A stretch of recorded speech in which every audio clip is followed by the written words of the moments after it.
paz de Cristo esteja com você.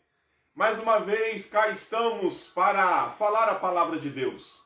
Hoje eu quero falar uma palavra, na verdade, uma pregação que eu fiz há muito tempo atrás. Estava revisitando uma das minhas Bíblias antigas e achei esse texto e quero compartilhar com você, revisitar com você esse trecho. Eu quero falar sobre 3 coisas que Deus não abre mão. O texto bíblico está no Evangelho de Jesus Cristo, a qual escreveu o irmão Mateus, no capítulo 6, no versículo 13, somente a parte B. Diz assim: porque teu é o reino e o poder e a glória para sempre. Amém. Somente essa partícula desse versículo, para que nós possamos analisar ele à luz da palavra de Deus.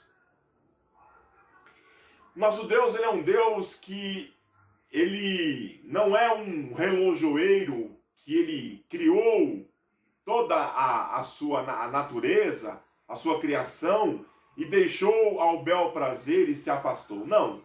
O nosso Deus, ele é um Deus que se relaciona com a sua criação, em especial com o homem. O nosso Deus, ele é um Deus de diálogo, ele é um Deus de conversa, ele dialoga, ele conversa, e ele às vezes cede nessa conversa, porque um diálogo é isso. Uma certa vez Deus, ele quis destruir uma cidade ou algumas cidades por conta do seu pecado. E Deus, ele mesmo diz: eu não posso esconder isso do meu amigo Abraão, eu preciso contar para ele aquilo que está no meu coração. Olha só que singeleza. E Deus vai, em uma teofania, obviamente, conversar com Abraão. E Abraão sabe que Deus veio para destruir aquelas cidades. E Abraão então argumenta com Deus: destruirias tu a cidade se lá houvessem 50 justos? E Deus diz para ele: não, Abraão, eu não destruiria. E 40, e 30, e 20, e 10. Fato é que naquela cidade não havia nem mesmo 10 justos. Havia 4 justos e uma delas ficou pelo caminho, como vocês bem sabem. Uma outra feita, Deus, ele falou para Moisés: olha, Moisés, esse povo é um povo rebelde, é um povo de dura cerviz. Deixa o meu furor se acender contra eles, e eu destruirei a eles todos, e começarei de ti uma grande nação. Olha, Deus dizendo para Moisés: deixa-me, como se estivesse pedindo permissão. E Moisés então lembra a Deus uma coisa muito interessante. Moisés fala a Deus dizendo: o que dirão os egípcios quando souberem disso e disserem: tirou eles com mão forte daqui, fez tudo o que fez, aconteceu o que aconteceu, as 10 pragas, a abertura do mar, para os exterminar no deserto. E a Bíblia diz que Deus volta atrás a falar aquilo que faria e não faz. Mas existem algumas coisas, existem alguns atributos de Deus, existem algumas normativas de Deus em que Deus não abre mão, em que não há negociação, em que não há diálogo, em que não há conversa.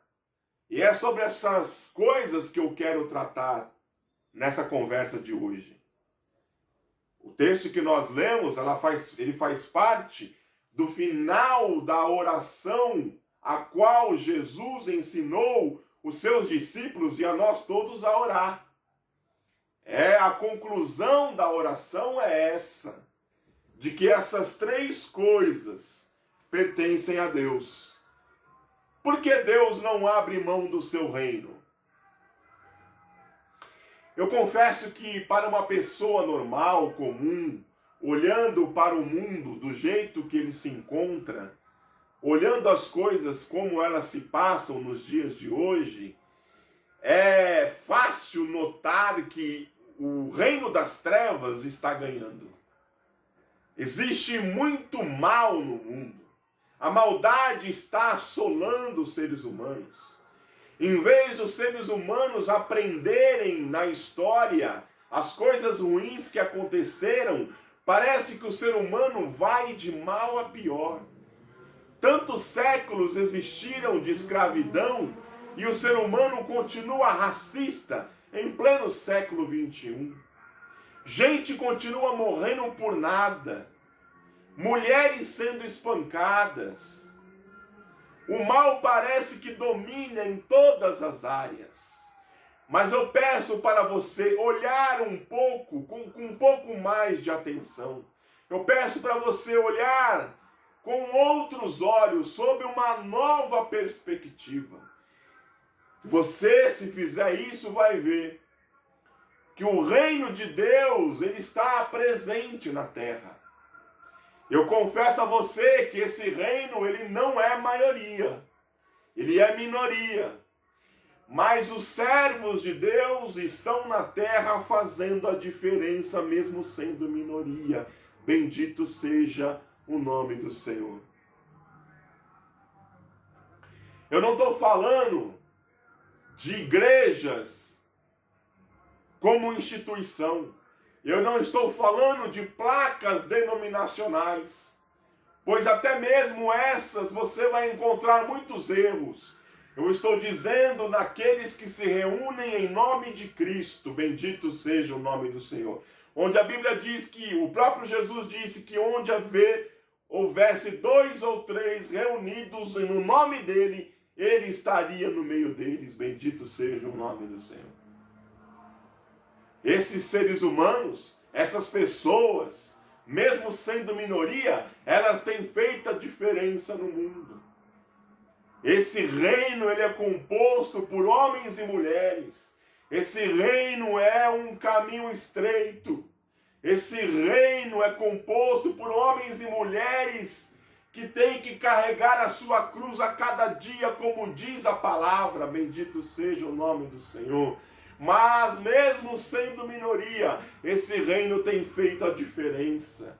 Esse reino tem trabalhado em prol da promoção do nome de Deus. E deixa eu te contar um detalhe, deixa eu te contar um segredo. No final da história, esse reino prevalecerá. No final da história, esse reino sairá vitorioso. Não o reino das trevas, não a minoria, mas o reino de Deus, a minoria. É essa minoria que vai sair vitoriosa, bendito seja o nome do Senhor. Porque Deus não abre mão do seu poder.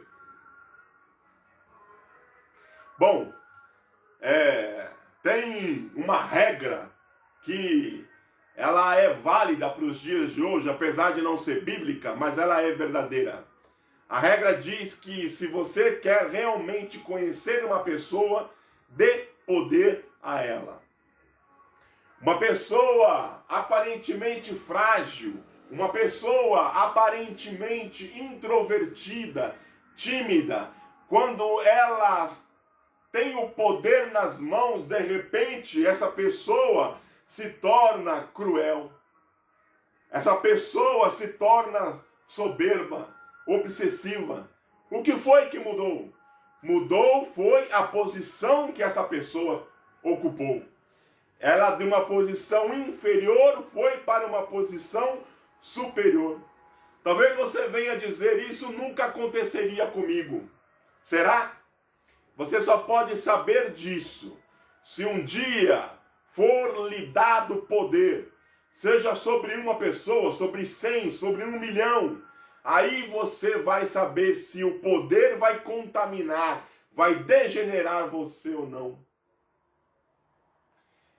Uma vez, Nabucodonosor andava no seu palácio e ele começou a dizer, olha que grande Babilônia eu edifiquei, olha que cidade que eu construí.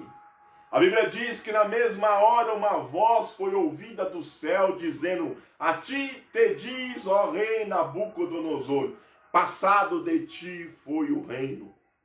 Foi comer erva com os bois, foi pastar, virou animal, suas unhas cresceram, e assim ele ficou 7 anos, até que ele reconhecesse que todo o poder pertence a Deus, bendito seja o nome do Senhor.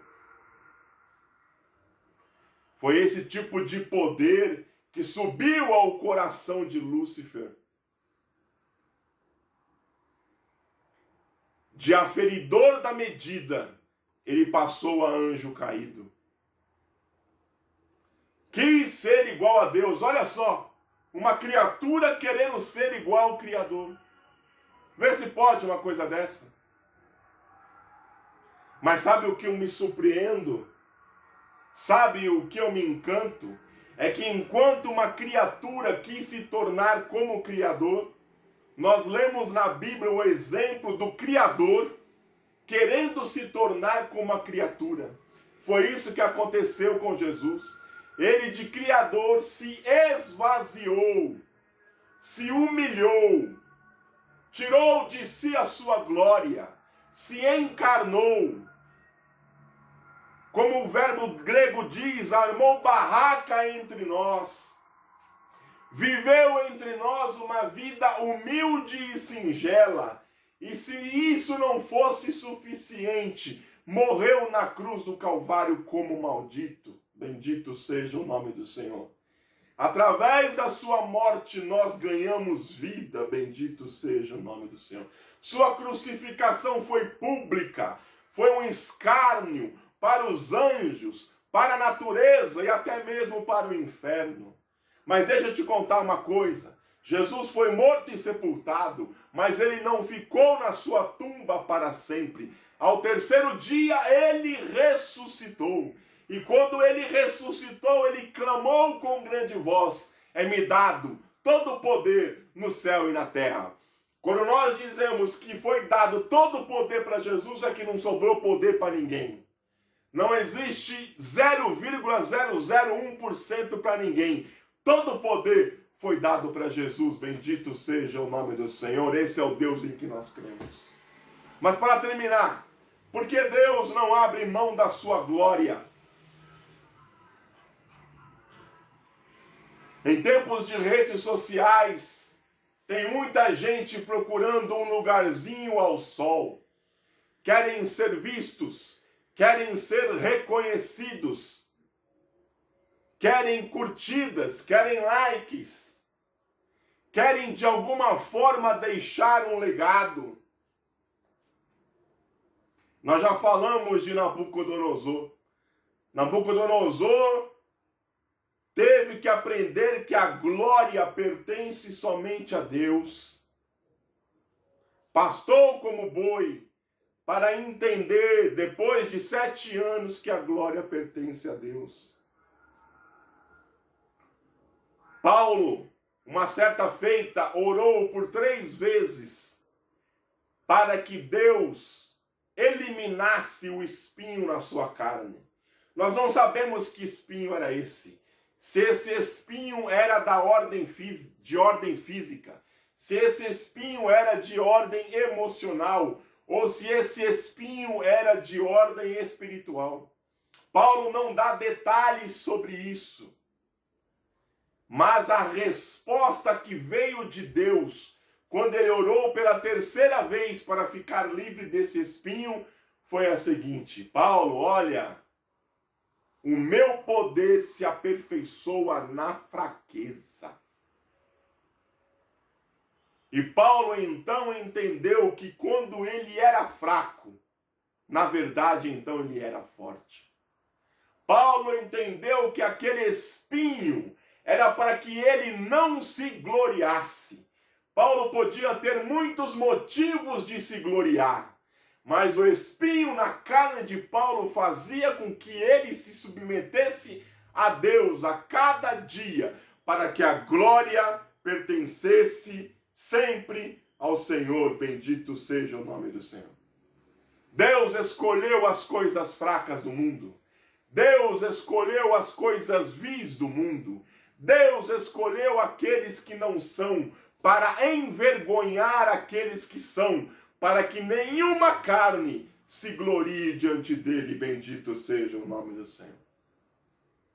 A nossa oração deve conter a glória, o poder e o reino que pertencem a Deus. Devemos dizer isso em nossa oração. Devemos colocar Deus no lugar dele. E devemos nos colocar em nosso lugar. Existe uma diferença enorme de onde Deus está para onde nós estamos. Que nós possamos reconhecer isso.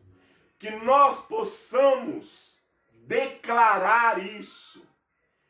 Porque quando nós declaramos isso, a bênção de Deus vem sobre nós. Porque nós colocamos Deus no lugar onde Ele deve estar. E nos colocamos no lugar onde devemos estar. Quando fazemos isso, Deus nos abençoa. Bendito seja o nome do Senhor. Sabendo que Ele sempre tem o melhor para nós. Assim sempre foi, assim é e assim sempre será. Que Deus abençoe a sua vida em nome de Jesus.